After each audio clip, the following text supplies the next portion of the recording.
Welcome back to The Mindful Hunter. I'm your host as always, Jay Nickel. And today I'm going to do my best to break down a variety of options in the 85mm spotting scope category and tell you A, best overall scope, B, editor's pick, and C, the best budget option. And in addition to that, I'm going to try and arm you with enough information so that you can take your own individual priorities as a hunter and utilize that information to make more educated buying decisions, not only about spotting scopes, but about optics in general. This is a very convoluted topic, and I probably get just as many questions about optics as I do about packs. They cost a lot of money. They're very expensive to ship. There's a lot of reasons why we want to make the best decision that we possibly can. And I'm going to do everything within my power to kind of sift through the marketing jargon and get to the bottom at what makes these spotters different and why one of these spotters might be the perfect spotter for you and what your specific needs are.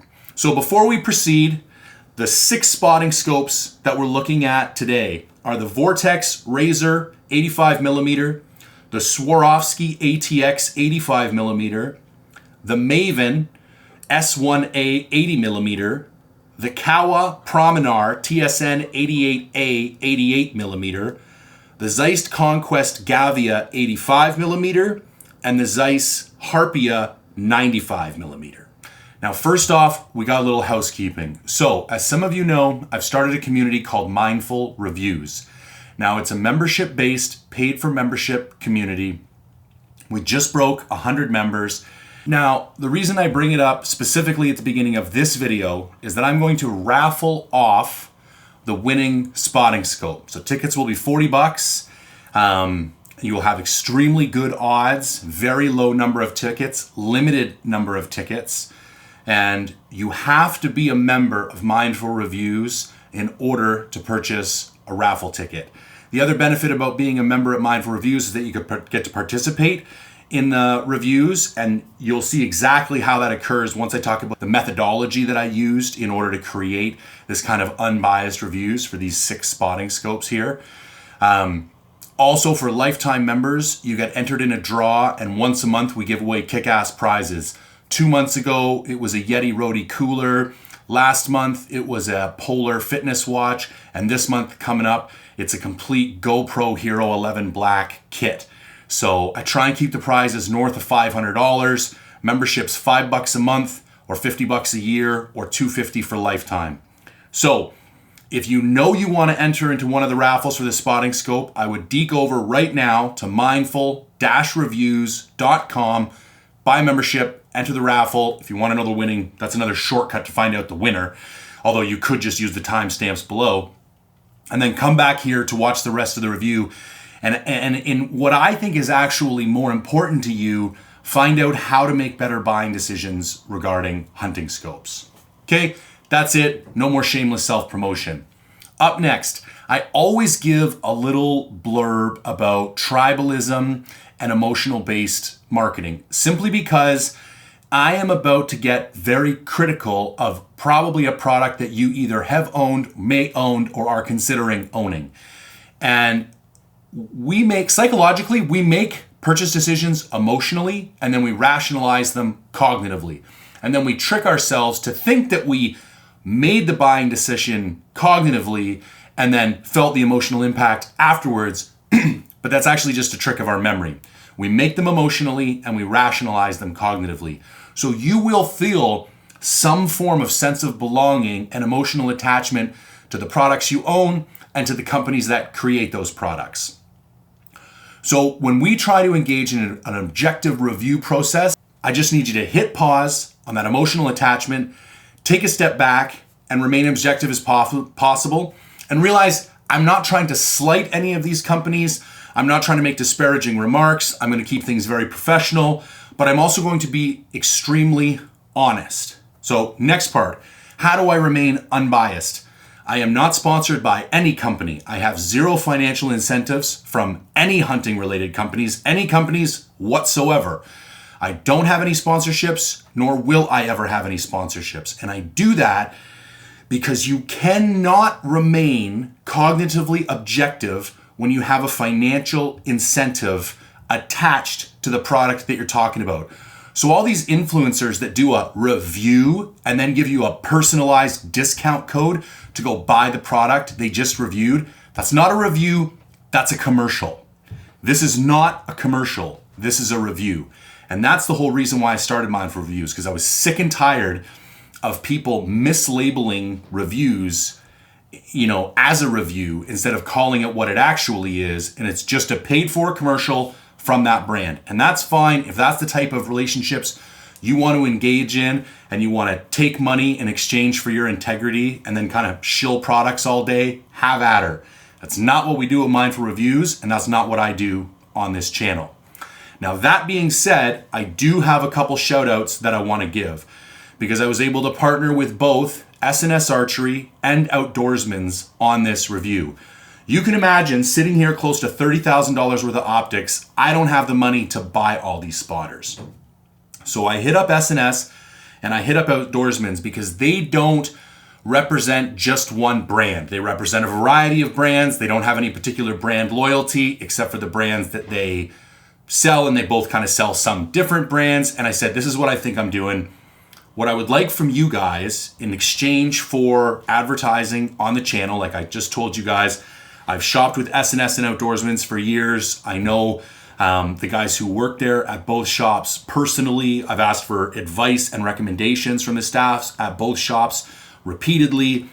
I can say unequivocally and with zero hesitation that I fully trust, fully support, and give you my word that those two shops are excellent shops to shop at. And in exchange for that, I said, I just want to borrow some spotters. So they lent me some of the spotters that you see here today. I own some of the other ones. And so I just want to give a note of appreciation to those companies. They're both fully aware of the quality of reviews that I do and how much it matters to me. And that was why they wanted to lend me the gear. So the bigger the channel gets, the more stuff I can borrow, the more stuff I can review without having to enter into any tainted, quasi-sponsored relationships. So big note of appreciation to Outdoorsman's and S&S. And just to be fully clear, there's no financial incentives. They have no editorial control over what I say about these spotting scopes. It was merely, can I borrow some spotting scopes for review? I will return them to you when I'm done. And they both said yes. Now, as I've already mentioned, we are going to pick an overall. We are going to pick an editor's pick, and we are going to pick a best budget. But that being said, there's no such thing as a perfect spotter. There's no such thing as a perfect piece of anything. There is a perfect something for you, or there is a spotter that meets your individual needs better than the rest. So keep that in mind as we go through this. The conclusions that I come to may be different than the conclusions that you come to, but I'm going to share exactly how I came to those conclusions and all the data that I captured while coming to those conclusions so you can use that data yourself. Now, further to that point, I have created a gigantic spreadsheet. I scored 30 different categories in 5 different classes in order to come up with the objective conclusions that I have for this particular review. This spreadsheet will also be uploaded to Mindful Reviews. So anybody who is a member of Mindful Reviews can download this spreadsheet and look at it later. So now let's take a little look at how I did this review. As I just mentioned, there was 5 classes and 30 categories. So our 5 classes are descriptive, construction, optics, performance, and operation. So descriptive is merely those categories that refer to the physical spotting scope itself. So price, weight honesty, length, angled versus straight, and origin. Ranked all those. Up next is construction. This refers to, exactly as you would think, the construction quality and features and materials of the spotting scope itself. Here we ranked warranty, durability, hardware, build quality, weather resistance, frame material, internally gas purged. Ranked all those. Up next is optics. Now this refers to the manufacturing, the quality, and the durability of the glass and the prisms used in each of these. The categories we looked at in this class were magnification, objective lens size, field of view at 1,000 yards, glass quality, aka lens type, glass coatings, eye relief, close focus distance, exit pupil, focal length. Ranked all those. After that, we have performance. Now for the following two categories, I had some help and I'll explain that in a moment. Within performance, we looked at image crispness, low light performance, edge-to-edge clarity, chromatic aberration, and a personal X factor, which I'll explain in a moment. And then finally, we have the operation, and that describes how you engage and interact with the spotting scope itself. Did you like the way it zoomed? Did you like the way it focused? Does the rotation knob lock well, etc.? Within here, we looked at ergonomics, focus, eye box, zoom, and again, personal X factor. So for the first three categories, these are largely objective categories. This had me sitting down and doing a ton of research, ranking all the research, and then coming up with a way to score each of those items as objectively as possible. Now, a couple of them, subjective opinion does start to get in. Like when you get into glass quality, it's not a pure science, that is the, high definition, extra low dispersion glass that Swarovski make better than the shot high transmission glass that Zeiss puts in its Harpia. I mean, maybe there's some scientists that could tell you beyond a shadow of a doubt that one is better than the other. I can't. What I can do is look up the technical specs and then give you my best guess, and when things gets too close, maybe they got a tie. But I don't think it's a stretch to say that the non-fluoride containing glass in the Vortex is not the same quality as the fluorite crystal glass used in the Kowa. So these are the types of observations and scores that we're giving all these. So the first three are objective. We score them, we rank them. It's pretty straightforward. The last two, performance and operation. I got a group of 6 guys together. We went out for a full day. I set up all 6 spotting scopes, and then we set up an eye chart at 1,000 yards, as well as there was a bunch of other stuff. We're out in the country, so there was like birds to look at and trees and ponds and crops and cars and all kinds of stuff.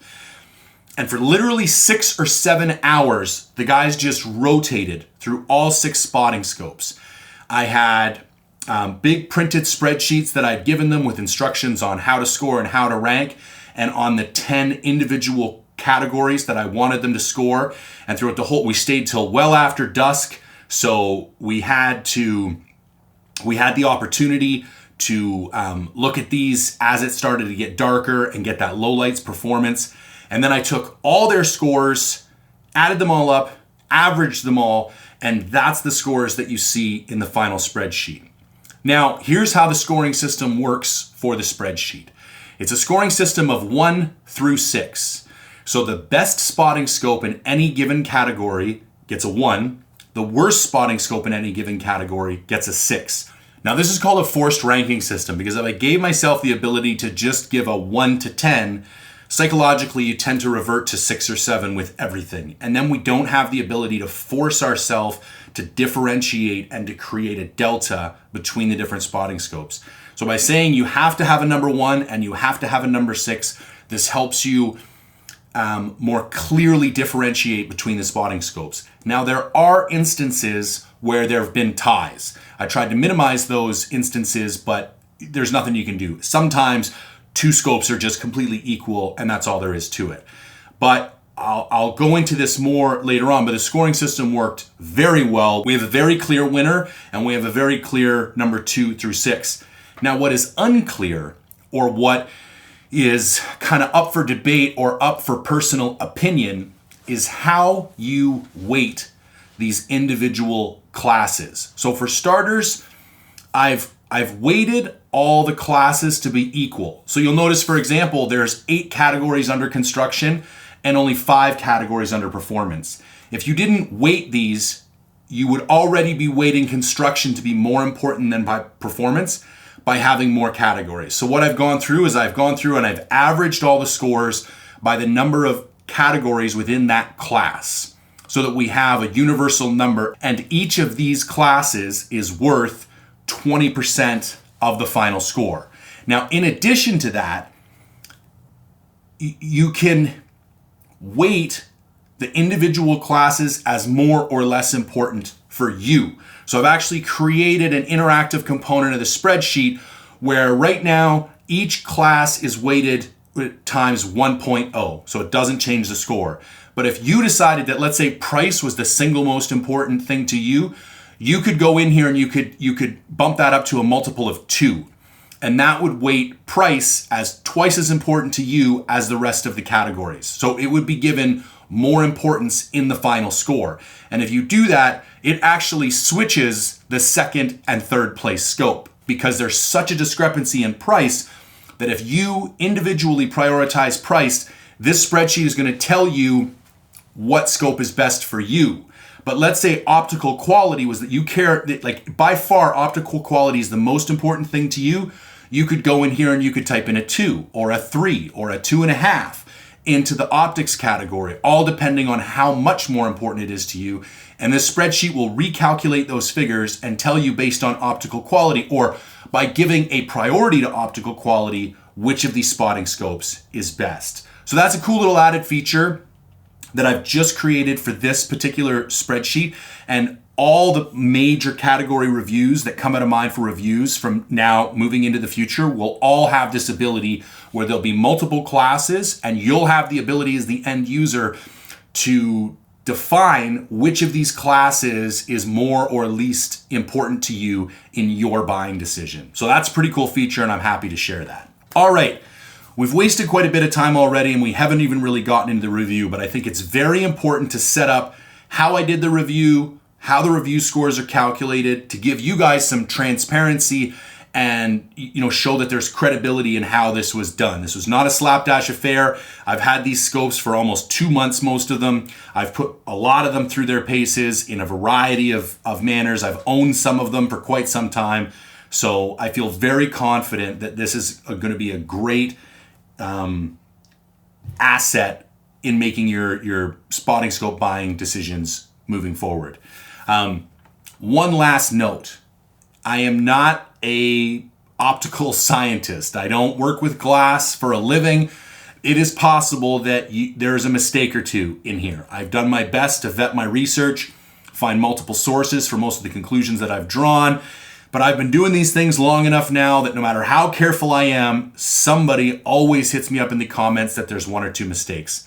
It's part of doing business. So if you see something that you disagree with, if you see something that you think I can improve on, or a mistake that I made, I'm all ears, man. I'm not perfect, and I'm always looking for an opportunity to improve. So please feel free to drop the note in the comments, and I can always make little updates on my Instagram or add notes into the description of the video itself, just so people have access to whatever updated information there is. So without further ado, let's get into the actual review. All right, let's talk pricing. So here's another new feature for this review that I haven't had in my previous category reviews. I'm going to be utilizing a lot more graphics, because one of the pieces of feedback I got is there's so much information in these reviews, it's really hard as the viewer and the listener to keep straight. So I'm going to be introducing a lot of graphs to illustrate exactly what it is I'm talking about, and I think this will help this information land more thoroughly for you guys, the viewers.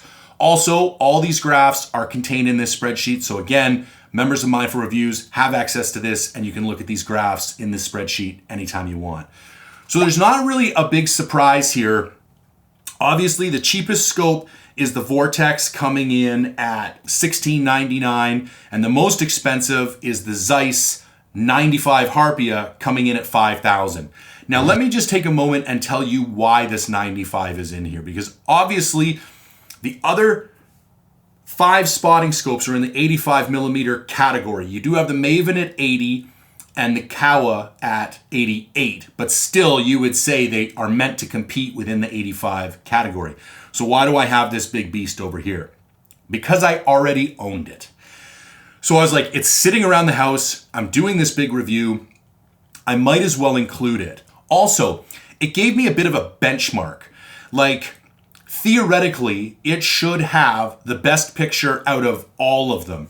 So it kind of enabled me to have a comparison for the upper echelon glass. Also, this should be by far the heaviest, biggest spotting scope. So if any of the other spotters started to get up close to that size and weight, you're going to take a second and go, listen, you're almost a 95, but you're only delivering the optical quality of an 85. Something is wrong here.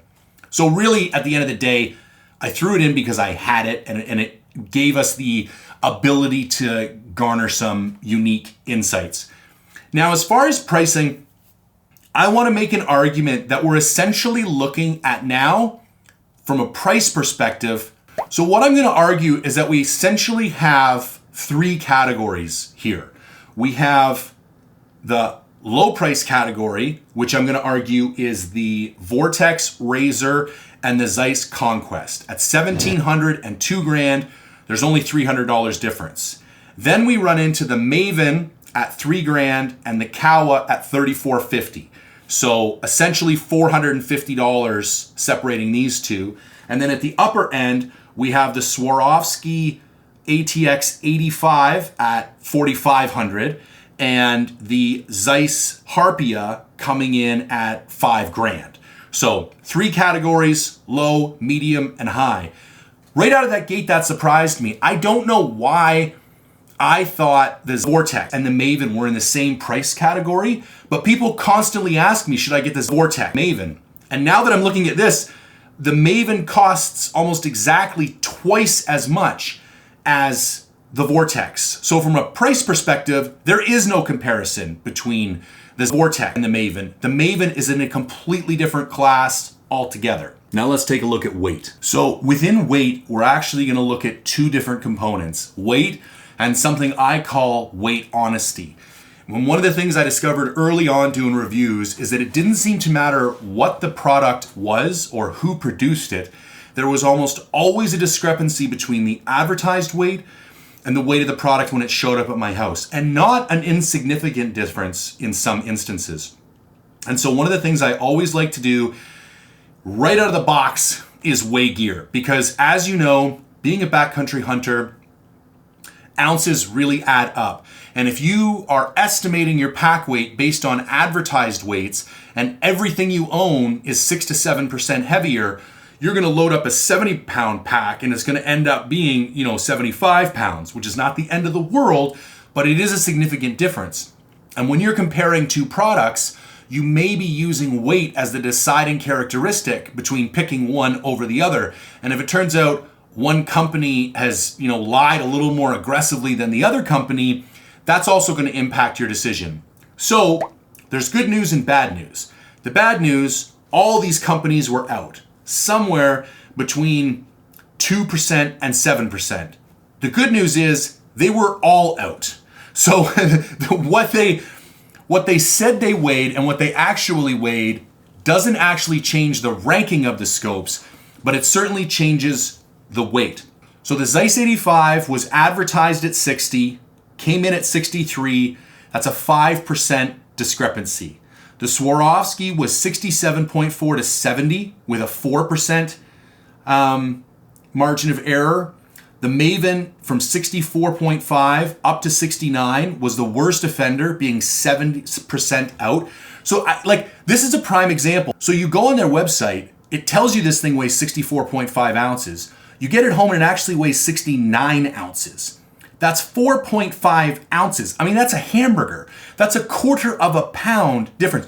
Do you know what kind of hoops I jumped through as a backcountry hunter to try and shave a quarter of a pound? And these guys have just dumped another quarter pound in my pack and advertised their product incorrectly. And to be clear, this is weighing it with both lens covers on and nothing else. No tripod adapters, no other attachments of any kind. That is as it would go in my pack right there.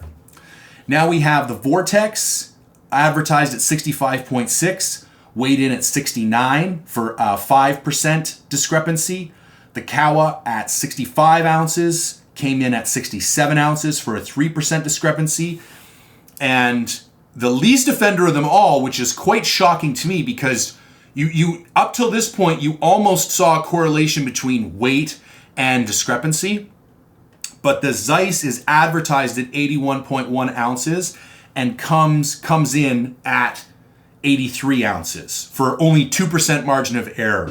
And I think 2% I can live with. 7%, it's like, listen, either your manufacturing processes are so loose that you have spotting scopes going out with discrepancies of 4 to 5 ounces between them, which is insanity, or you just put incorrect information on your website. I won't, conject whether, it was on purpose or not. It could have been a mistake, whatever. I'm not going to say they did something intentionally misleading, but at the end of the day, you're responsible for having misleading information on your website. And that's what we end up with here.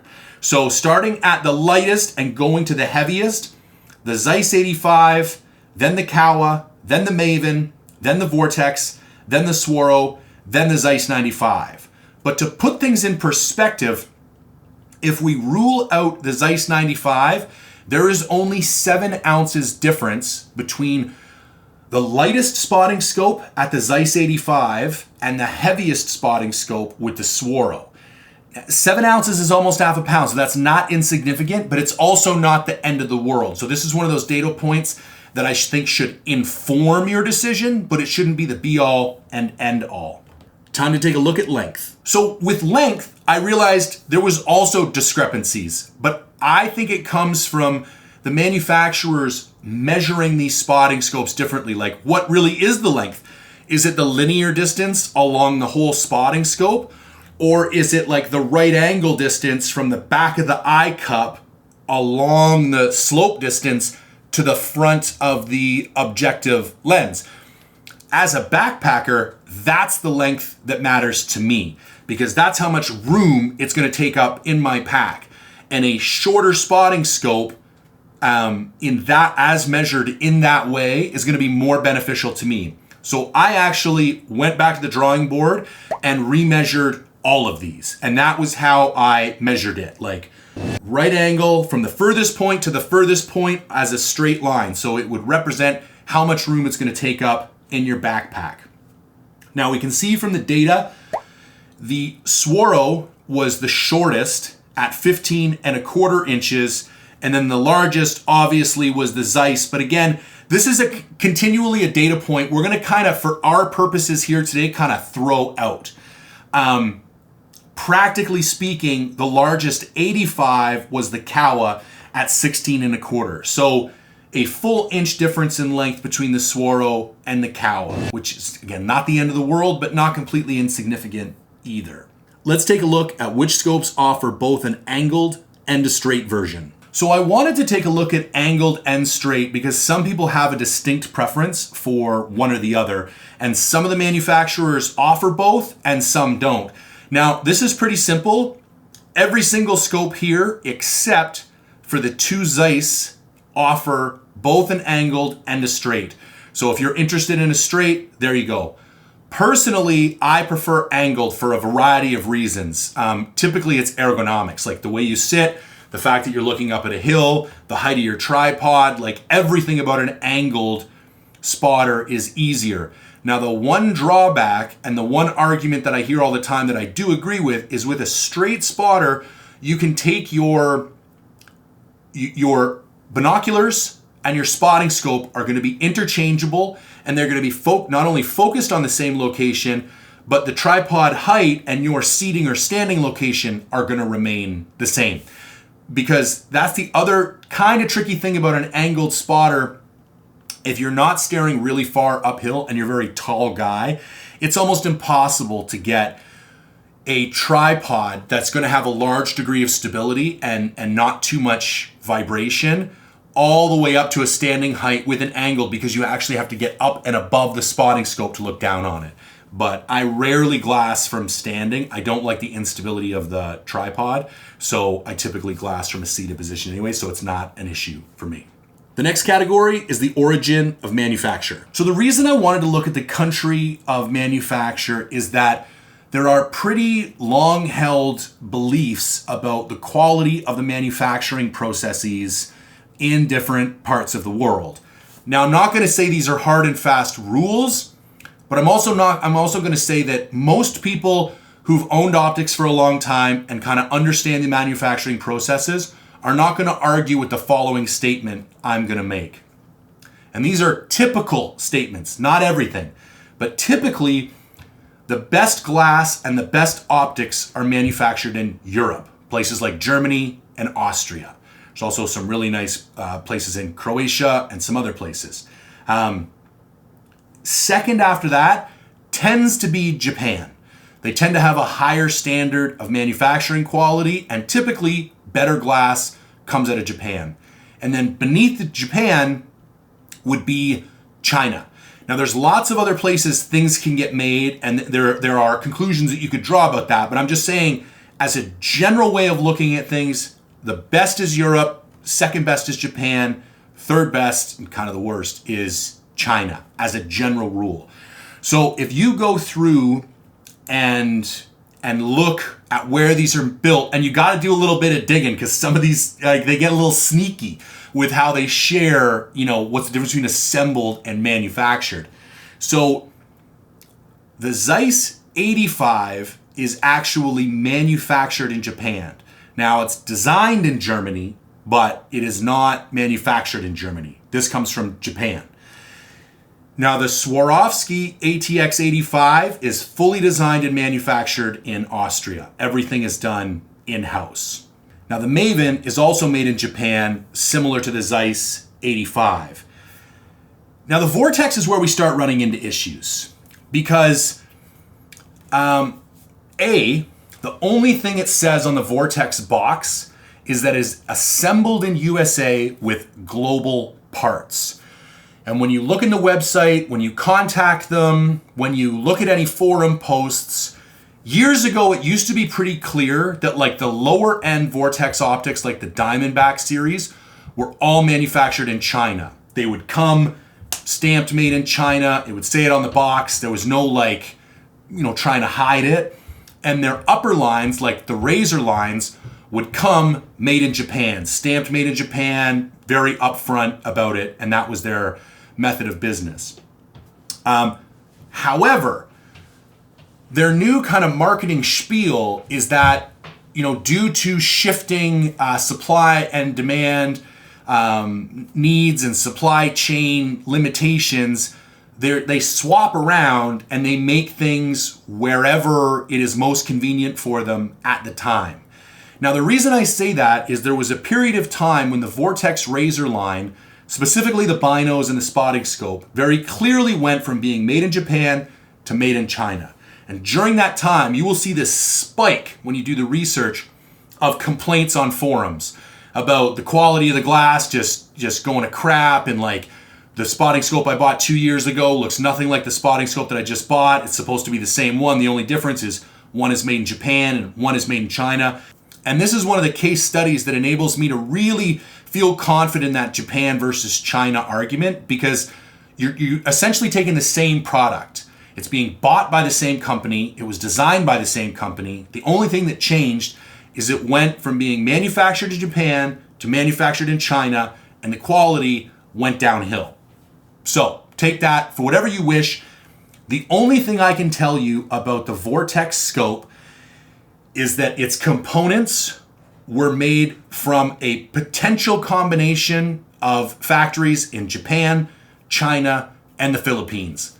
That's all I know. Whether it was all of one or one of none, who knows? I just know it came from there.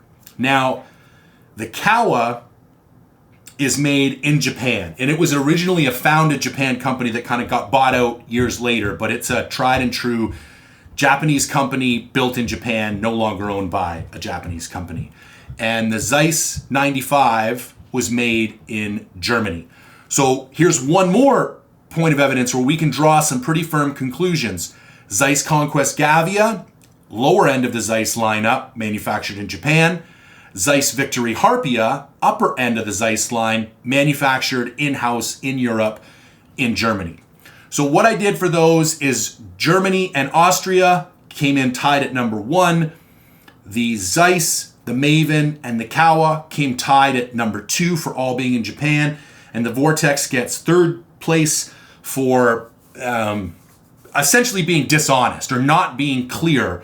And you're going to see there's a trend that develops when you try and find out. Vortex is the only one of these companies that doesn't just tell you, what type of glass it is, or, how things are made, or what the frame material is. They use like marketing lingo and gibberish at every turn. And it's like, you got to spend hours kind of sifting through this stuff, looking for the just data. Like, just give me the data. You don't have to give me marketing gibberish. Anyways, so now if we take a step back, and this is kind of how I really want this data to be looked at, is in terms of classes. So we have all these categories within the descriptive class: price, weight honesty, country of origin, all that kind of stuff. Now, when we put all that together, now we start to see some rankings develop. So coming in at first place is the Zeiss 85, which isn't surprising when you're thinking that most of this category is kind of based on price and weight, and it's one of the cheaper, and it's the lightest spotting scope here. And then tied for second place, we have the Kowa, the Maven, and the Swarovski. And then third place is the Vortex, and then coming in last place is the Zeiss 95, as it should. You cannot compete with 85 millimeter spotters when you're a 95 millimeter spotter. If it won this category, there'd be something flawed with the ranking system. Now let's move on to the construction class, and more specifically, the warranty category. So with warranties, I want to talk about 2 kind of classifications. This would be like a limited use warranty and an unconditional warranty, because that's what all of these warranties are made up of. Now, a limited warranty typically refers to manufacturer defect or material defect. So if you own the spotting scope and if the rubber armor started to just peel off because an adhesive let go underneath, or if a seal went and water vapor started to get in, that would be a manufacturing defect. That would be covered as long as it occurred within the specified time frame of that warranty.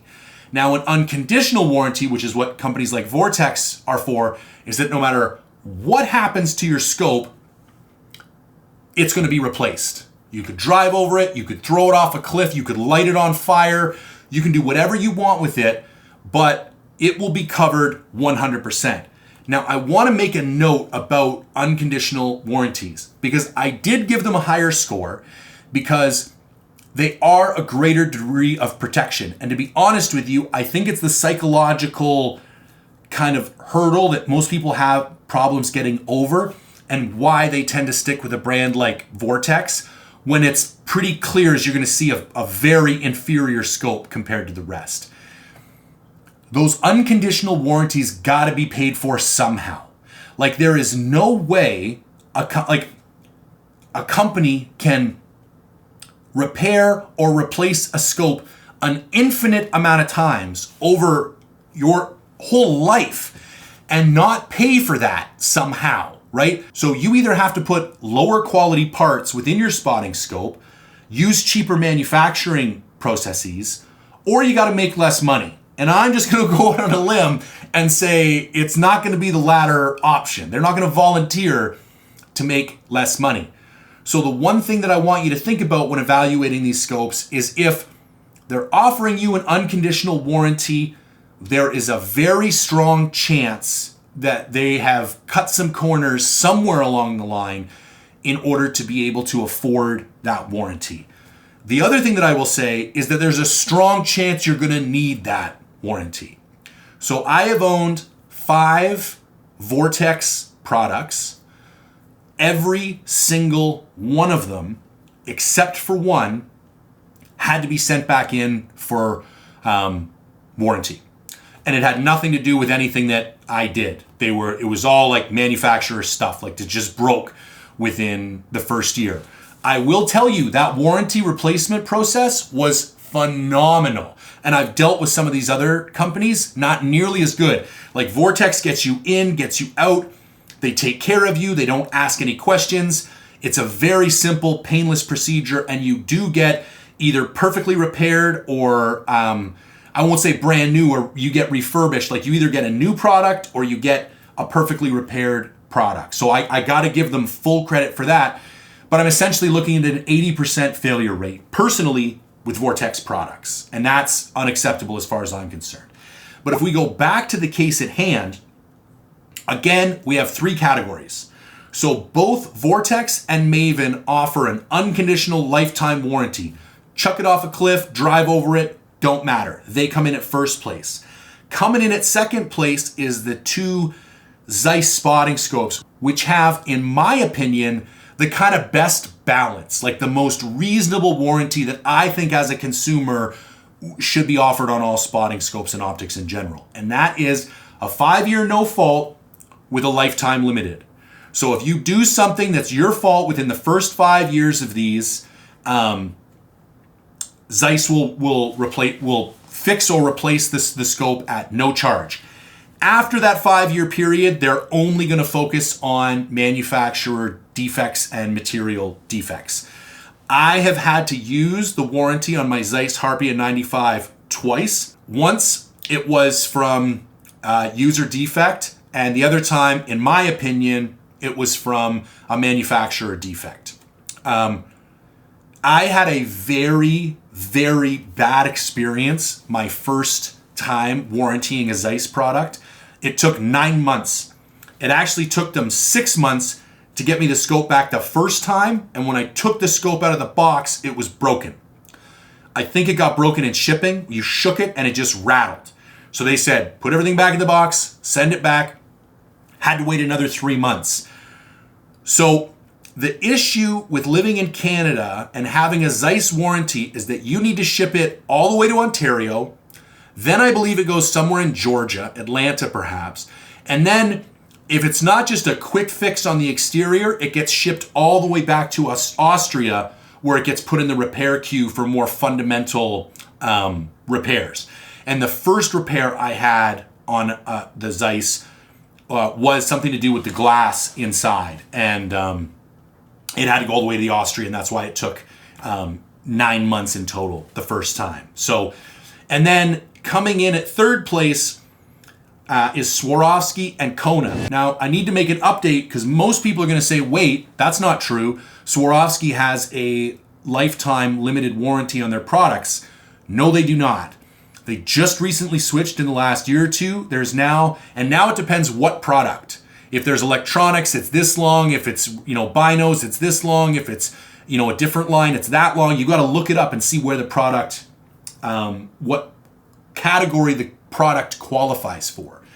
This particular spotting scope has a 10-year limited warranty.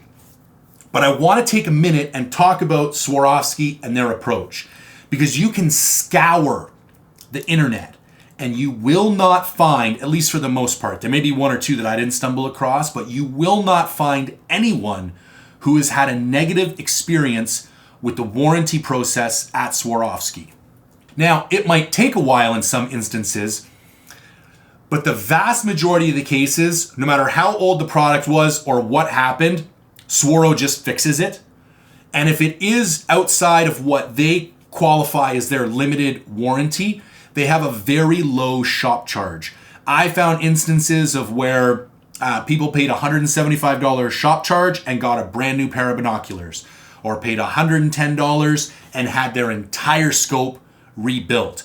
So even though Swaro comes in at third place, because technically, and that's why this is objective, technically it and the Kowa have the worst warranty.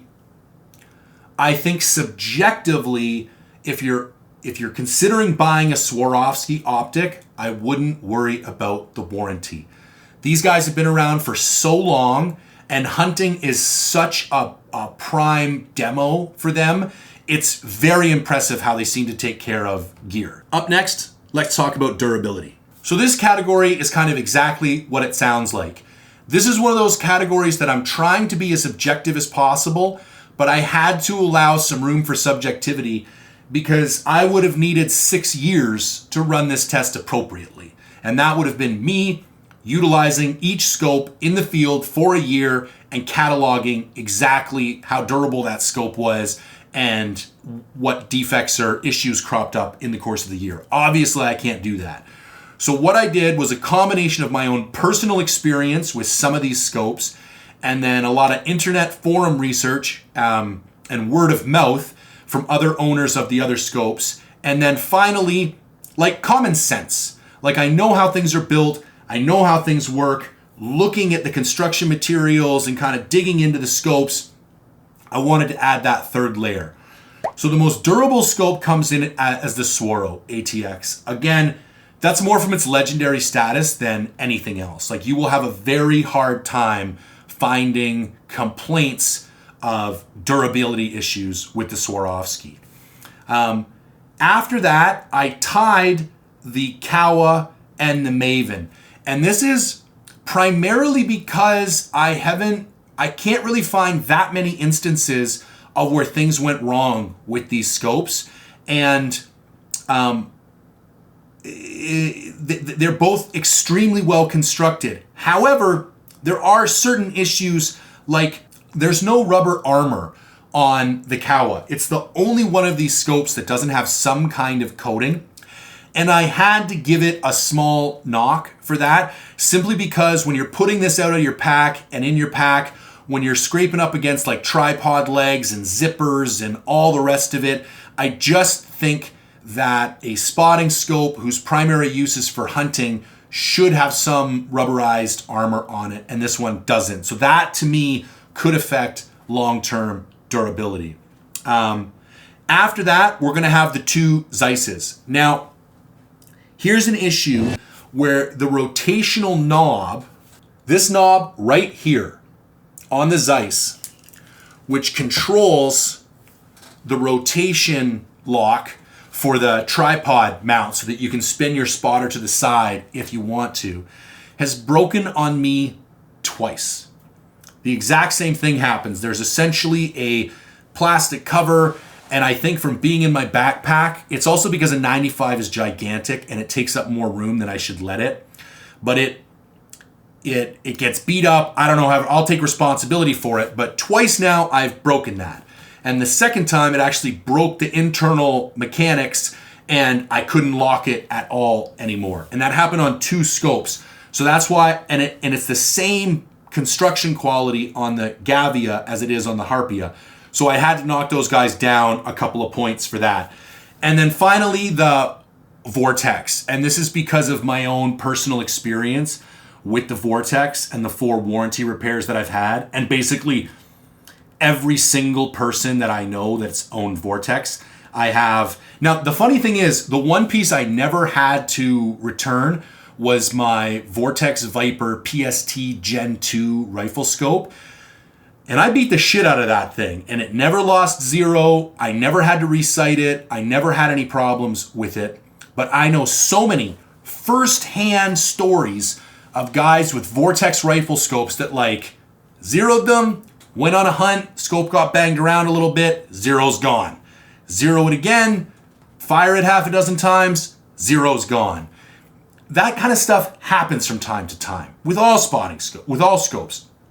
But I think the prevalence of it in the Vortex, so this goes back to my, unconditional warranty isn't always the best thing because they're paying for it somehow, and if they need it, why? It's like that old, it's like, I'm probably dating myself, but remember Tommy Boy when he was going around selling the car parts and his dad didn't believe in warranties, and he had this great kind of spiel about how he could take a dump and stick it in a box and put a lifetime warranty on it, and it's still a dump in a box. And Chris Farley tries to do that, and the speech just goes completely off the rails. It's like the funniest thing ever.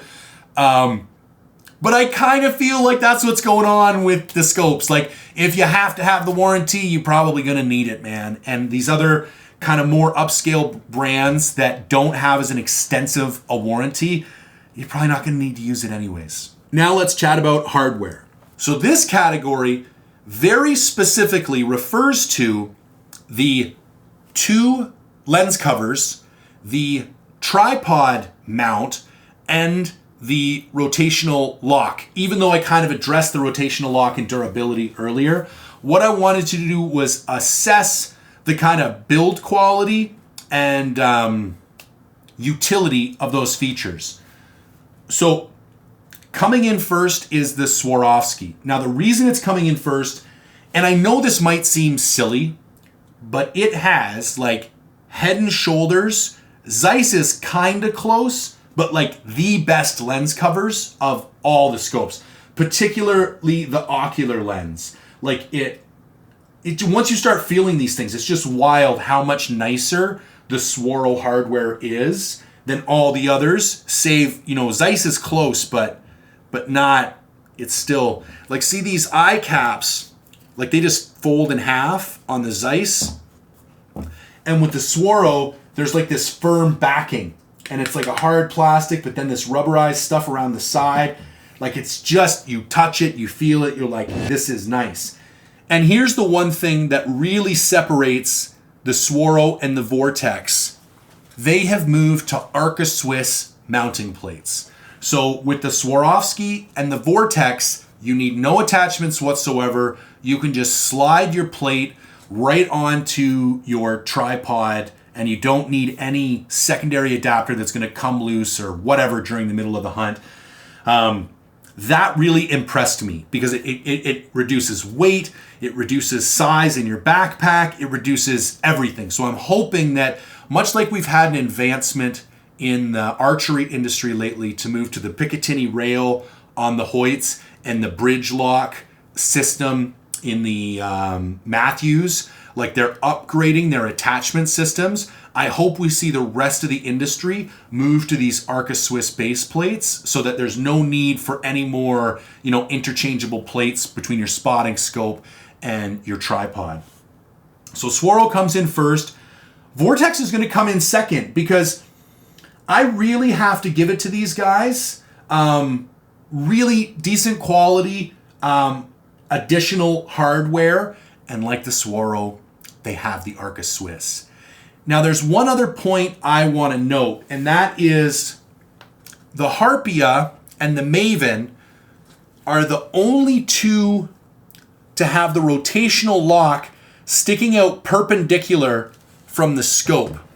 Whereas the rest of them, as we can see on the Swaro here, when it's in the normal upright position, the rotational lock is actually coming down at an angle. So what this does is it creates a smaller diameter because you don't have this thing sticking straight out of the side. It kind of tucks itself underneath the scope. All of them have that except for the Harpia and the Maven. And I think that's why it kept breaking on my Harpia. Now the Gavia is pointed down, so I think it might have less of a tendency to break. And even though the Maven is pointed out to the side, it is the only one with a full metal locking wheel here. So this is not, if this thing breaks, your scope is broken. Because it's not going anywhere. That thing is built like a tank. But anyways, up next, we then have the Zeiss 95, the Kowa, the Maven, and the Zeiss 85 all tie for third place because essentially with the combination of hardware, they basically come out even. Up next, build quality. So this was another one where I kind of did my best to go based on other people's feedback and experience and my own feedback experience, but then also coupling it with what I know about where they're made and how they're made. So again, Swarovski's coming in at first place in build quality, coming out of Austria.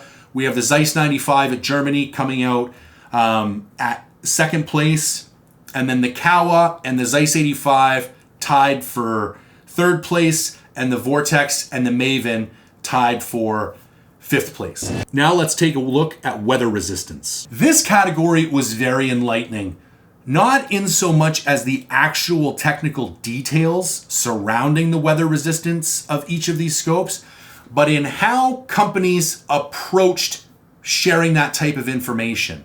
So with the two Zeiss, what they say on their website is the water resistance is 400 mbar or millibar. Now, what that means is that is an amount of pressure that would be exerted on the scope once you got to 13.3 feet of water. So once you submerge something 13.3 feet, the pressure from the water would be great enough that you would start to risk water getting into your scope. But what this is lacking is a time component. Now, with the Maven, they very clearly state IPX7, which is like a military weather-resistant rating. And what that means is you can submerge it for 1 meter up to 30 minutes. So what I don't like about the M-Bar is that it doesn't give you a time, it just gives you a depth. So, okay, I know it's only good to 13 feet, but what if I go to 10 feet? Can I sit there forever? Or is there a limit to how long it's going to last there? Now, the Swarovski, interestingly enough, it didn't mention anything about M-Bar. It just says straight up, good to submerge to 13 feet, which leads me to the conclusion that it's probably the same testing mechanism, and it is 400 M-Bar. They're just trying to be a little bit more clear or less technical jargon with their waterproof rating. Now, the Zeiss 95 is also 400 M-Bar. Now, the Vortex and the Kowa were a little bit disappointing because they both just say waterproof. I did find some secondary sites saying the Kowa was IPX7 rated, but I couldn't actually link that back to anything on the Kowa website. So because of that, I had to put Kowa and Vortex in last place because your equipment's not waterproof. The only thing waterproof is like a brick of glass or something that is non-porous, non-constructed, has no weak points. It's like when people call rain gear waterproof. None of it is waterproof except impermeable rubber water gear. These scopes are not impermeable. They have joints and mechanisms and like things where things go together and seams and seals and O-rings, points of failure. You can't take these things down to the bottom of the Marianas Trench and think they're going to stay waterproof. So to put waterproof on your website, it's just misleading. They're not waterproof. It's physically impossible that they're waterproof. They will be water resistant up to a point, but I need to know what that point is so I can compare them to the other scopes. So as far as weather resistance, I gave first place to Maven because for coming right out with an IPX7, it's like industry standard. It's what like radios and phones and like they're all IP ratings, weather and dust. So you can have a secondary digit that will also give you a dust rating. When it's just the IPX with the single digit, that's only a water resistance rating. So I give Maven first place for being as upfront and clear and as choosing the best metric possible. And then the two Zeiss and the Swaro are going to tie for second place because they have the 13-foot rating. And then Kowa and Vortex get last place because they chose not to publish how water resistant their spotting scopes are. Let's take a look at the frame material. This was enlightening as well because I'm just going to be completely, transparent about this. 5 of these scopes are made with a magnesium alloy. You can find it on the website, you can find it on the spec sheet, you can find it in their marketing collateral. They make no bones about it. It's a magnesium alloy. Some go so far as to say they have a polymer-based rubberized coating. Until we get to Vortex. And there is nowhere on the internet that will tell you what the frame material is constructed of for this particular scope. Now, if you look up their first gen spotting scopes, it will say it's die-cast magnesium. But when you go on Vortex's website, it's just marketing gibberish. Like it's like just this hyperbolic, we use the latest techniques of this and that, and it's like they put it in a table format to make it look like you're looking at a spec sheet.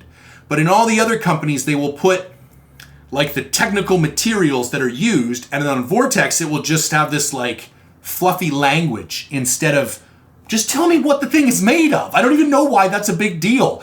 So Vortex gets last place because it wouldn't tell me what it is made of, which is like just ridiculous. So yeah, to reiterate, all the other 5 spotting scopes tie for first place because they're all made of a magnesium alloy. Vortex is going to come in second place because we have no idea what it's made out of. Up next, we're going to look at the internal gas used to purge the scope itself.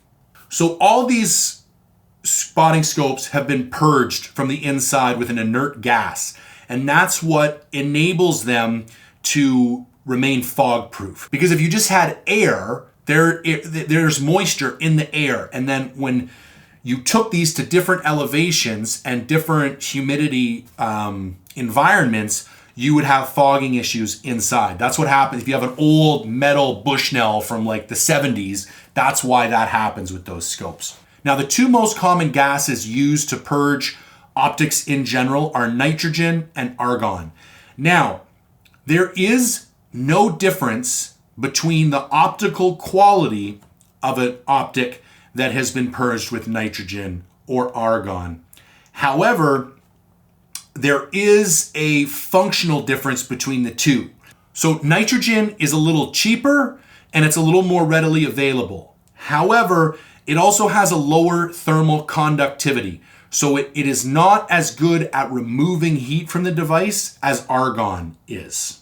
Argon does have better thermal conductivity, and in addition to that, it's heavier than air. So because you have a heavier gas inside than the lighter gas outside, it also reduces the likelihood of the outside air coming in and penetrating to within the spotting scope. So even though they're very, very close, I had to give a nod to the spotting scope that used argon. And I guarantee I could sit here for 10 minutes and nobody's going to be able to guess the spotting scope that uses argon unless they've read it on the spec sheet. It's the Vortex. And how do you know they use argon? Because they tell you they use argon.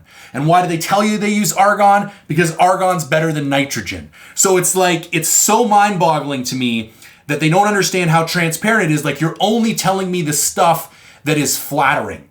Anything that could potentially be unflattering, like your construction techniques or the quality of the glass or the material your housing is made of, you'll just use marketing gibberish. But as soon as you have the opportunity to use something that's slightly better, bam, you're going to go ahead and tell me. So Vortex gets first place for being used with argon, and the other 5 scopes all tie for second place. So now let's take a step back and look at how the scopes ranked in the construction class overall. So kind of interesting, there's not a big discrepancy between these scores.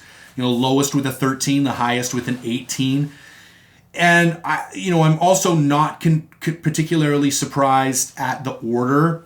I think the Kowa might be undeservedly in 5th, but they need to publish more information about their spotting scope, and they need to put a rubberized coating on their spotting scope. If they did that, I think they'd be right up there with Swarovski.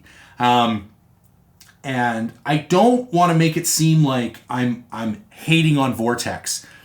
The reason you might be detecting some frustration in my tone is that I have spent, I don't even know, 30, 40, 50 hours researching information about these spotting scopes. And every single company, it was like pretty straightforward or a couple of emails away or like, and Vortex is the only one that intentionally obfuscates the information about the construction of their scope. And as a researcher, it's like, I don't care. I don't have a bias. Use nitrogen, use argon, manufacture in Japan, manufacture in Europe. Don't care. I will judge, and we're going to get to the performance part later on. I will judge your product on its own merits, regardless of all of that stuff. But when I'm trying to compare items and like 1 out of 5 companies, isn't reporting that information in a transparent way with integrity, it's just frustrating because it's like, it just seems silly. Like, just tell me what it's made out of. Anyways, for the construction class, place 1 through 6 is Swaro, Maven, Zeiss 95, Zeiss 85, and the only discrepancy is there is being made in Japan versus being made in Germany. Then on to Kowa, then on to Vortex. Okay, time to move on to the optics class, and more specifically, the magnification category.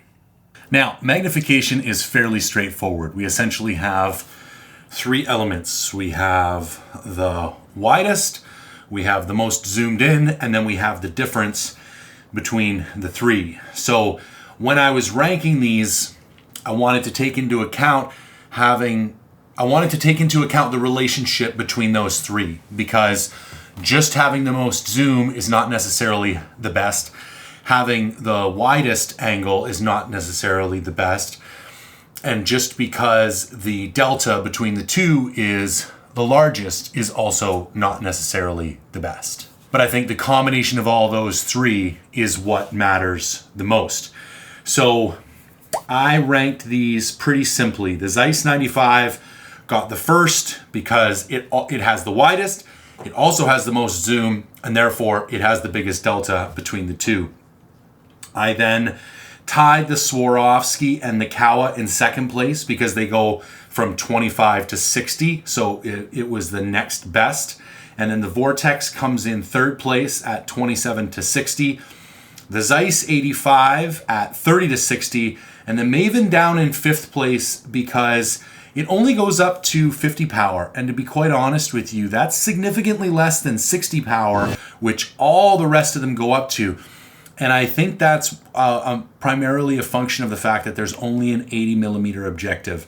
And I think if they had zoomed in more than that, they would have had issues maintaining image clarity. Up next, objective lens size. So yet again, this one's pretty straightforward. We got the Harpia in first place with 95, the Kowa in second place with 88, the Vortex, Swaro, and Gavia tying with 85 mils, and then Maven in last place with an 80mm objective. Let's take a look at the field of view at 1,000 yards.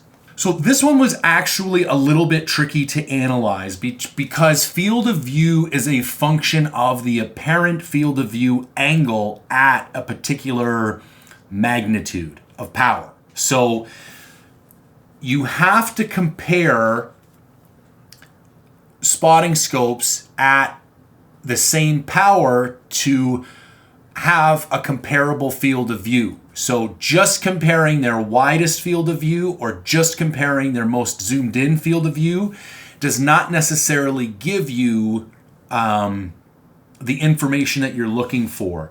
Now, when we have scopes with similar magnification, like we have 4 scopes that go all the way up to 60 power, which is the Zeiss Gavia, the Vortex, the Swaro, and the Kowa, then we can rank these. Like, for example, the field of view of the Kowa at 60 power is 75.5 feet, which is better than the Swaro, which is only 68 feet at 60 power, and is also better than the Zeiss and the Vortex, which are 69 and 68 respectively.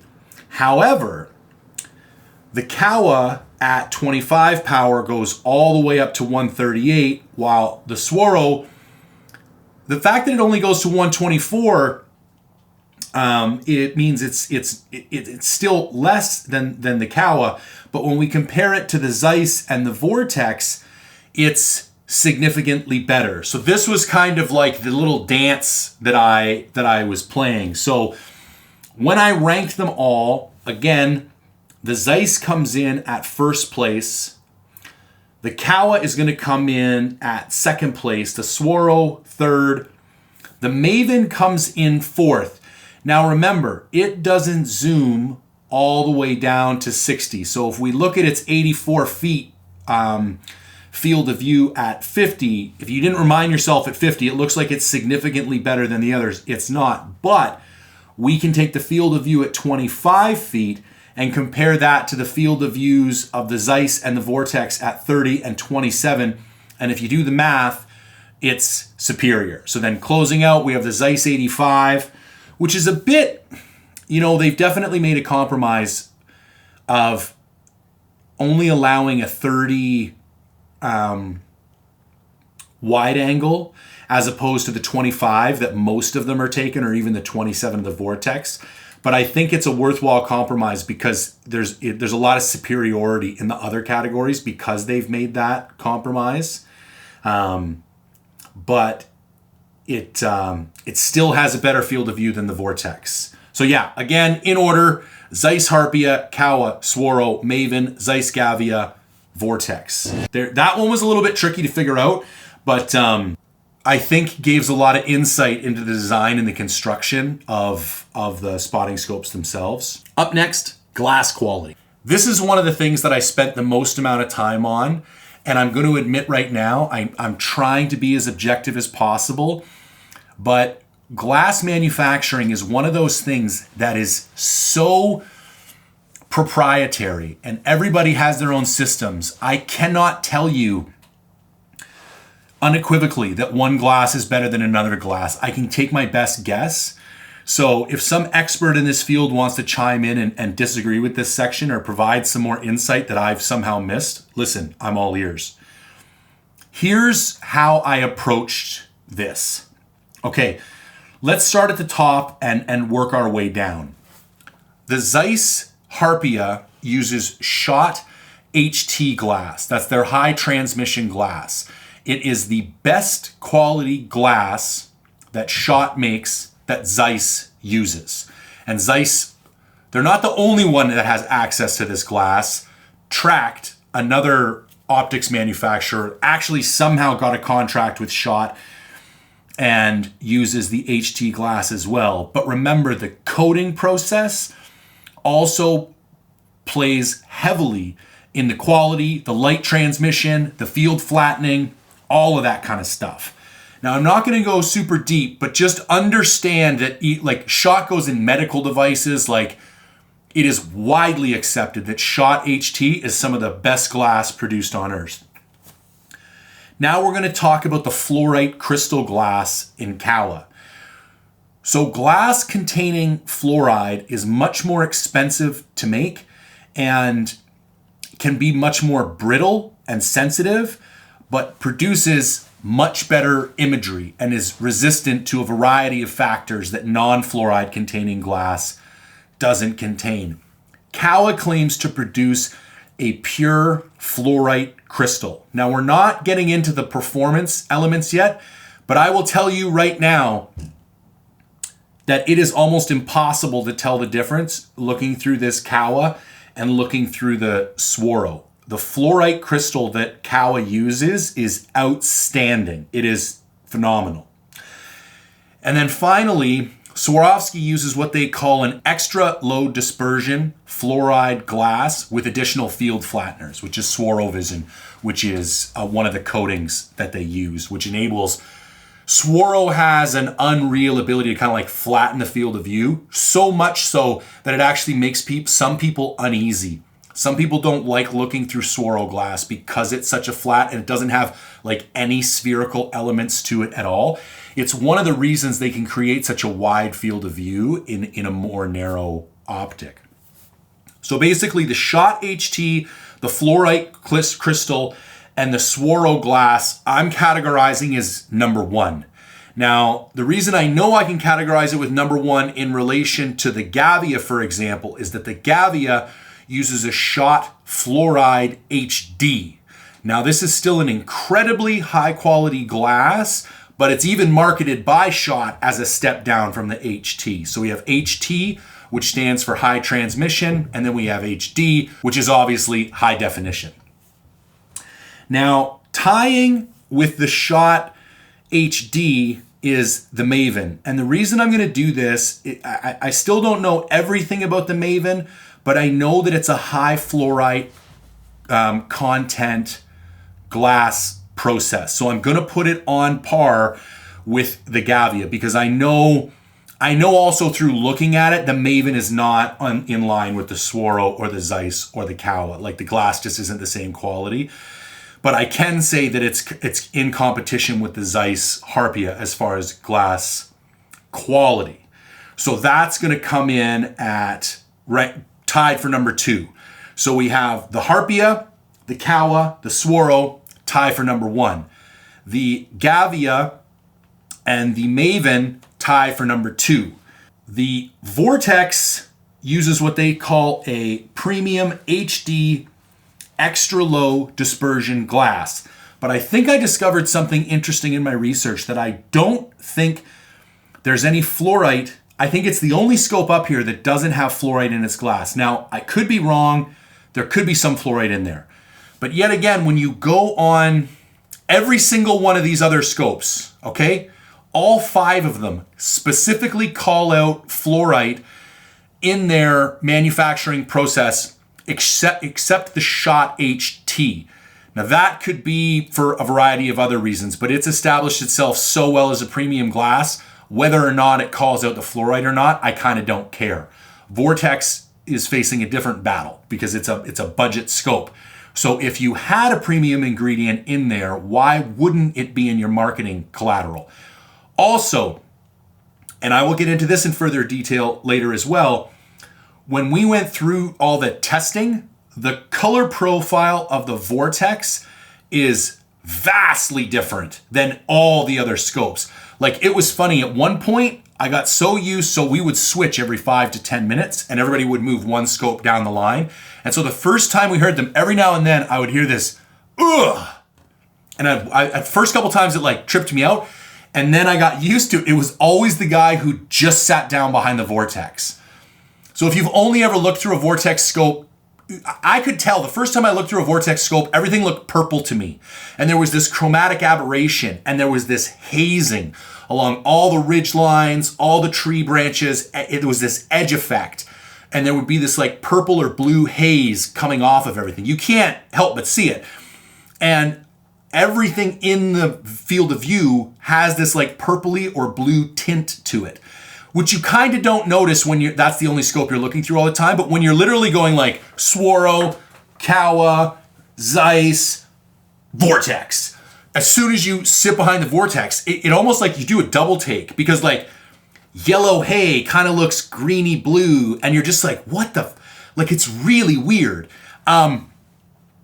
I think it might be because all these other lenses have fluorite in them to a fairly strong degree, and that gives them a certain color profile. And then when you look through one piece of glass without the fluorite is also very expensive in the manufacturing process. And this scope is so insanely cheaper than, like, if you look at the Maven is not a substantially different product than the Vortex, but the Vortex is half the price. I mean, there has to be some kind of compromise somewhere. So listen, like I say, I'm not 100% sure, but I think one of the potential influencing factors in the grossly different color profile could be the lack of fluorite. And it also could be why, to be brutally honest with you, the scope like underperforms pretty drastically when you compare it with these other scopes. I wrote an intensive amount of information about, the different types of fluoride processes and the different types of glass. And I think I'm going to not get into it because this is dragging on way longer. Let's do this. If people really want a glass deep dive, let me know in the comments below, and I will do an entire video dedicated to the glass manufacturing process. I'll even try and get a couple of professionals on to kind of give us some more information. The other note that I want to make with the Kowa is that do not get confused. So in the Prominar series, you have the 55, the 66, the 77, the 88, and the 99. Only the 55, the 88, and the 99 have the fluorite crystal. The 66 and the 77 have their fluoride HD glass. So much like there's a step down between the Harpia and the Gavia in glass, there's a step down between the 99, 88, and 55 and the 77 and 66. Now, I heard a rumor that there might be a 66 coming out with fluorite crystal. If there is, that will be a game-changing scope, because one of my only issues with the Kowa compared to the Swaro is the form factor. And initially made me want to go the route of the 77 with the Kowa. When I found out that the 77 doesn't use the same glass as the 88, takes it completely off the table, because now you're down in the glass quality of the Gavia or the Maven, not the Swaro and the Zeiss. So that's glass quality for you. 3 different rankings: Harpia, Swaro, Kowa, first place; Gavia, Maven, second place; Vortex, last place. Now let's dig into some glass coatings. Okay, this was another section where I literally spent what feels like days researching lens coatings. And again, I run into the same problem with coatings that I do with the glass manufacturing processes. Like, let me tell you what some of these are called. Like, Zeiss uses Locutech and Zeiss T coating. Swaro uses stuff called Swaro Top, Swaro Dur, and Swaro Clean. Maven uses oil-phobic coatings and flat multi-coatings. Vortex uses XR Plus and Armor Tech. Kowa uses C3, KR, and Phase. And let me read you some of the descriptions. So what is the C3 coating on the Kowa? It is a multi-layer coating that is applied to the outer surfaces of the objective lens. This coating is designed to enhance light transmission, reduce glare, resulting in a brighter and clearer image. Okay, well, when you look up Zeiss T coating, it says the same thing. It's designed to increase light transmission, creating brighter and more clear images. So here's the deal with coatings. I didn't score them. At this point, I don't feel confident enough that I can kind of wade my way through the marketing gibberish to actually tell you that Zeiss T coating is better than Swaro Clean, or XR Plus isn't as good as the KR coating from Kowa. I don't know. What I do know is that the coatings that they use are incredibly important, and almost as much as the glass, potentially more so than the glass, impact the quality of the viewing experience. Like, for example, as I mentioned before, this newer company, Tract, has access to the same quality glass as the Harpia. Now, I've looked through the Tract spotting scope. It is not like looking through a Harpia. They use the same glass. I highly doubt they use the same coatings, because Zeiss uses proprietary Zeiss coatings. So just because you have the same glass doesn't mean you have the same viewing experience. So glass coatings, we are going to leave unranked, because I'm not confident I can distill the marketing gibberish from the real science. Hopefully I will be able to at some point. Up next, eye relief. So eye relief is the distance, usually measured in millimeters, between the eyepiece and where the exit pupil is positioned in space, or where the vision or the visual information kind of reconverges, and it's the perfect spot where your eye is supposed to be. And traditionally, longer eye reliefs result in longer viewing periods. So you will get less tired and feel less like bloodshot with a longer eye relief, because there's more space between you and the spotting scope. Also, it creates a larger eye box, which I'll talk about later, and it makes it easier for people with glasses to actually get a full sight picture. So that being said, and this was very interesting to me. So the Swaro has an eye relief of 20 millimeters, which is the only real significant difference here, because the Maven, the Vortex, and the Kowa are all 17 millimeters. And then, to be honest with you, I couldn't find the information for the Zeiss. I found a couple of birding websites where someone had measured it, but I couldn't really establish that, their particular credentials or why that measurement was accurate. So I didn't feel it was appropriate to use. So I left them in last place. only because they didn't publish that information. But I do find it interesting that, it's widely accepted that you can stare through a Swaro for a very long time and not get that headachy feeling. And I'm thinking part of it is this substantially larger eye relief than these other scopes. So the Swaro comes in first place, the Maven Vortex Kowa come in second place, and then the two Zeiss, I gotta put them in last because they didn't publish that information. Now let's discuss close focus distance. So this measurement describes the closest object that you can focus on.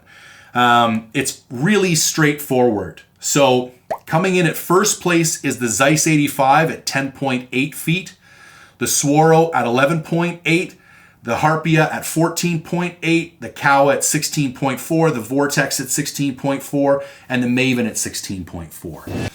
And I find it very interesting that those three tied in eye relief and tied in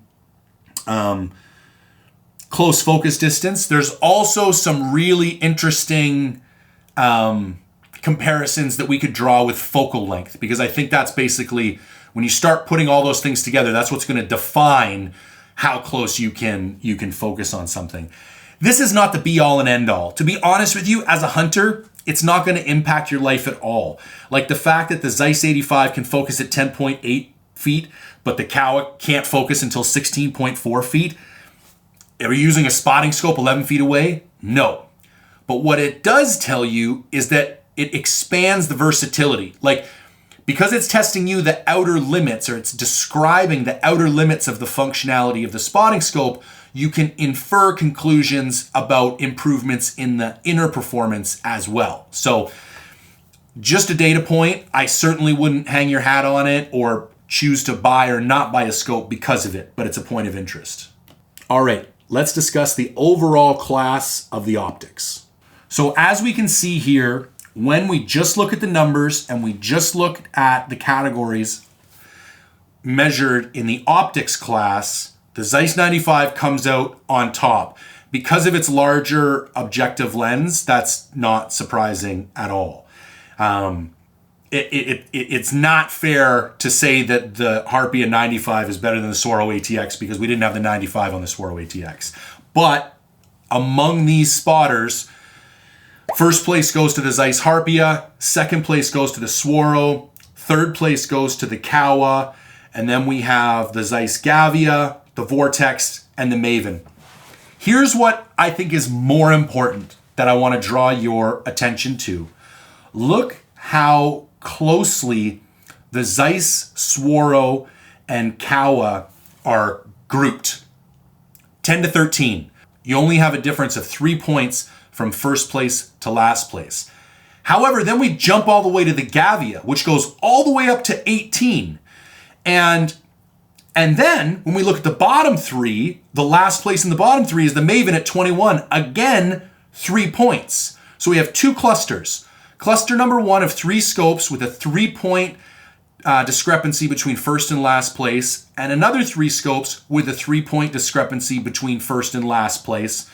So I don't think it is unreasonable to say that the Zeiss, the Kowa, and the Swaro, from an optical quality perspective, all live in the same kind of area, and that the Vortex, the Maven, and the Gavia also live kind of in the same area, which is an important thing to note when we start to make overall purchase recommendations. Up next is the performance category and the associated classes. I am not going to get into each of the 5 classes within the performance category.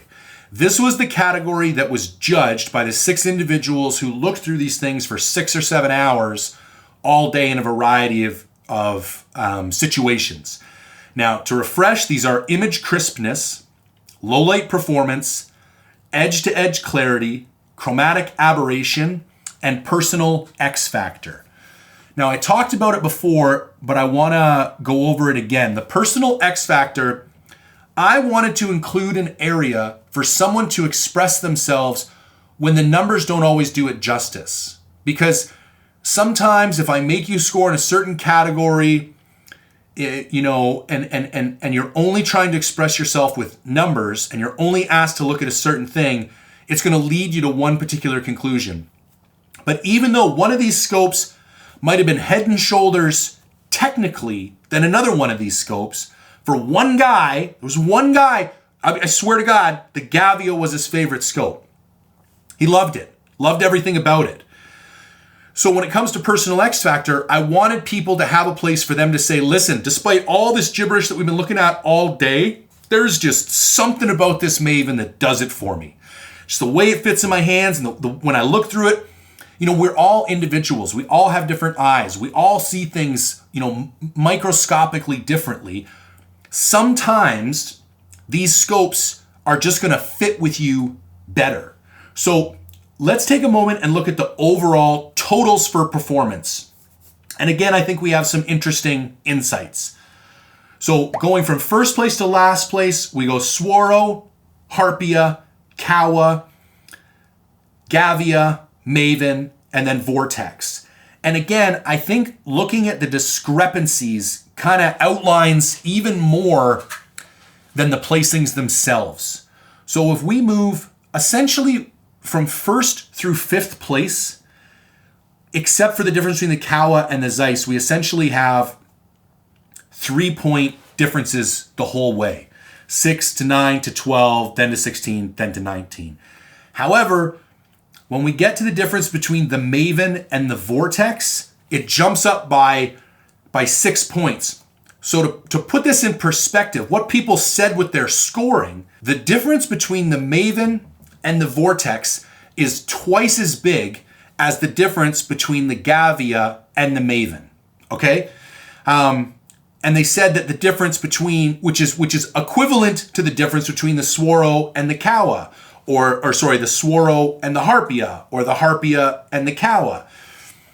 And I think it's important to look at some of the numbers, but I also think you don't want to solely rely on the numbers. So there's the ranking system, 1 through 5. So one of the things that I think is particularly interesting to note, if we look at an adjusted average for personal X factor, Swaro comes in with a ranking of 4, and Kowa and the Harpia come in with a ranking of 3.7. So there's only 0.3 differentiating those three scopes as far as just how people felt about them. And then we jump all the way down to the Maven at 2.7. So there's a big leap. And then the Zeiss Gavia at 2.5, and then another big leap down to the Vortex at 1.5. You can kind of see where I'm starting to head with how these the viewing experiences roll out with this particular batch of scopes. Now let's head over and take a look at the operation rankings. So operation was meant to describe everything about engaging with the scope in real time. How did you feel like it zoomed? Was the focus wheel responsive? How did it feel in your hands? Was there enough adjustability on the eye ring? And again, if we look at the categories for operation, we have ergonomics, focus, eye box, zoom, and personal X factor. Now, I mentioned eye box before, and for people who aren't familiar with that, the eye box is the kind of imaginary area in space, the kind of cube behind the scope in which you can get a full sight picture. A small eye box, or it can be described as an eye box with little forgiveness, means that if your eye's not in the perfect exact spot, you won't get a full sight picture. A larger eye box means you can move your head around a little bit more and still maintain that full sight picture. So scopes with larger eye boxes tend to be more comfortable and easier to glass through for extended periods of time. So that was part of operation that was taken into account. Now again, if we look at the rankings, they play out almost identical to the performance scores. Going from first place to last place, we have Swaro, Harpia, Kowa, Maven, Gavia, and Vortex. One thing to note is that the Maven and the Gavia have switched spots here. So people felt like the optical performance of the Gavia was better than the Maven, but they liked the operating performance of the Maven better than the Gavia. And I would have to agree. The one thing you got to give the Maven, it's a beautiful scope, very well designed, great focus wheels, great zoom wheel, excellent rotating lock knob. Like it's a great built scope. The only issue I have with it and where it got a little deduction in build quality is that there are some areas where this rubber coating feels like it's floating a little bit. Like it's not, the rubber coating on the Zeiss and the Swaro and even the Vortex, like it is cemented, where this feels a little bit more like a sleeve in portions because I can feel where there's air trapped underneath, and that's not my favorite thing. But again, if we look at personal X factor for operations, what we see is that Swaro and Kowa kind of took a step out on their own here. So the Swaro came in at 4.2 and the Kowa came in at 3.7. So not too far apart. And then we go down to the Zeiss 95 at 3.3. And then the Gavia and the Maven are very, very close together here at 2.7 and 2.8. And then we drop all the way to 1.5 with the Vortex Razor. Okay, so we've gone over all those details. We've looked at 30 different categories across 5 different classes. Now, what do the numbers actually say? So not surprisingly, coming in at first place with a weighted average score of 9.52, we have the Swarovski ATX 85. Not a big surprise. Up next, coming in with a score of 11.28, we have the Zeiss Harpia 95. But as I said before, because it costs so much more and weighs so much more, it's not a real option. And if we actually go in and prioritize the descriptive class just by a factor of 2, the Kowa jumps up and takes the number 2 spot from Zeiss. So I'm going to make the executive decision. I'm going to prioritize price a little bit here because I know that's what most people are, that's the first question most people are asking themselves when they're looking to buy a spotter is what can I afford to pay? So if we prioritize price, the Kowa comes in the number 2 spot. In the number 3 spot, we have the Zeiss Gavia with a score of 15.62. And then just a slim margin behind that, in 4th place, we have the Maven. And then in a distant 5th place, we have the Vortex. So I told you I was going to give you 3 different winners. The first winner was going to be the overall winner. That's been decided based on my attempt at an objective analysis across 30 categories in 5 classes. And the overall winner, based on points, is the Swarovski ATX 85mm. Now, I said I was going to pick 2 other winners. Best budget scope and the editor's pick. Let me break down how we're going to derive those 2 winners. If we look at these 6 scopes in front of us, we have 3 price categories, which we've already defined. We have the high price category of the Harpia and the Swaro between $4,500 and $5,000. We have the medium price category of the Maven and the Kowa between $3,000 and $3,450. And then we have the low price category of the Gavia and the Vortex ranging from $1,700 to $2,000. Well, based on points and weight and price, we've already just decided that the Swaro is going to beat out the Gavia in our 85mm category because we can't have a 95mm. It just doesn't meet the definition of the category itself. It served as a great benchmark, but it's not a real competitor. So that essentially leaves us the medium price category and the low price category. Let's start with the medium price category first. We have the Maven at $3,000 and the Kowa at $3,450. Now, here's the bottom line. Aside from a few aesthetic characteristics, the Kowa essentially beats the Maven in every single category optically. Like, the Kowa is just a much superior optically performing spotting scope than the Maven. I mean, the Maven only goes up to 50x. So you right out of the gate, you have another 10x power in the Kowa. The glass is better. I mean, the viewing experience is better. There's no question that objectively, optically, the Kowa is a better scope than the Maven. You could start to argue some construction elements, and I would have that conversation with you.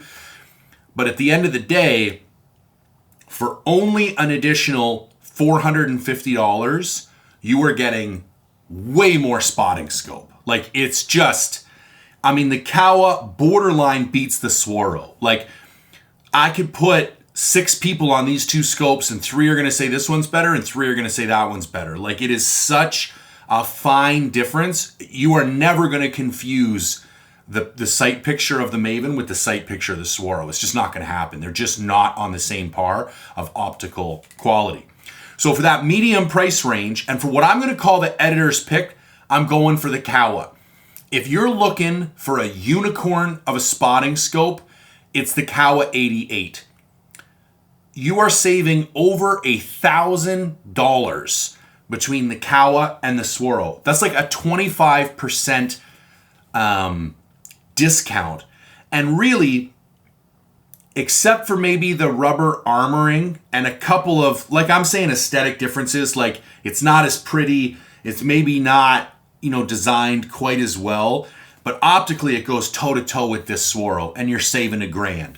So the reason I'm making this my editor's pick is that for 90% of the people watching this video, even though the Swaro came out on top, this is the scope I'm telling you to go buy. So my editor's pick is the Kowa 88. Don't get confused and go for the 77 thinking you're going to save some space and weight. Remember, different glass in the 77 than the 88. I haven't looked through it. I think the 77 is going to start to compete with the Gavia and the Maven and the Vortex a little more head to head, but then it's going to get drastically cheaper. So we can have that conversation on a future review, but for now, don't think you're going to save a little bit of space and weight and grab the 77. Different glass doesn't count. Fluorite crystal in the 88, HD fluoride glass in the 77. So for 90% of you out there that want the best scope that you can afford, you're willing to sock away some money, you're willing to exercise some patience, the Kowa is where you want to go.